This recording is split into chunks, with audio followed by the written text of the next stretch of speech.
Today, I am going on a trip. I am going to the beautiful kingdom of Eswatini.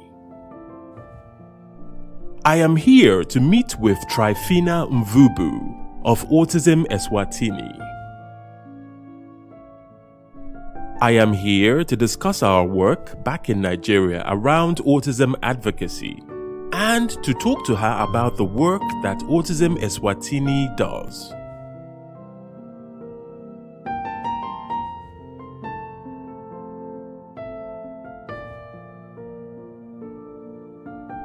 Trifina tells me that a lot of the work that they are doing is around advocacy and support for autistic females who are victims of gender-based violence. She tells me about 3 of these victims. For their protection, I won't use their real names. The first is Tina. Tina was a 13-year-old autistic girl when she started to experience sexual abuse at the hands of an elderly man in the village where she lived anytime she would go to the local stream. This abuse lasted for 5 years before anybody caught wind of it. With the help of Autism Eswatini, the elderly man was arrested for his terrible crimes. Next, there was Niso. An affluent couple had taken her in because of her autism and her parents' impoverishment. Unfortunately, however, the husband would secretly and regularly molest her sexually. Niso eventually got pregnant and died during childbirth.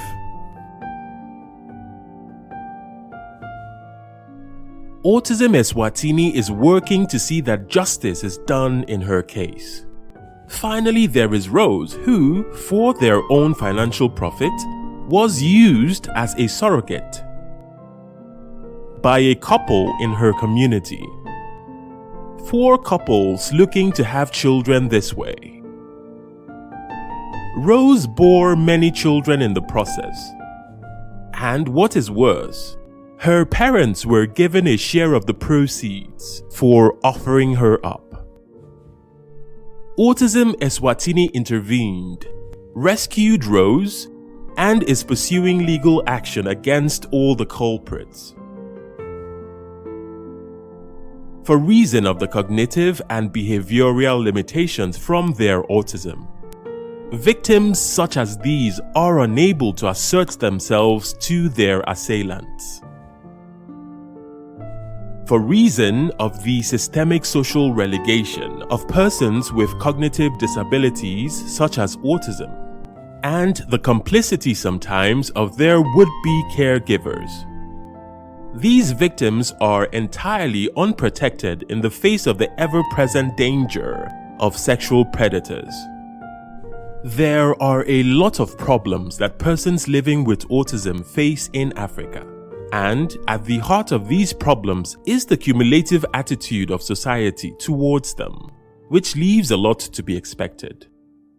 African females living with autism are particularly at risk of gender-based violence in certain commonplace social arrangements, with very little traditionally in place to mitigate this risk.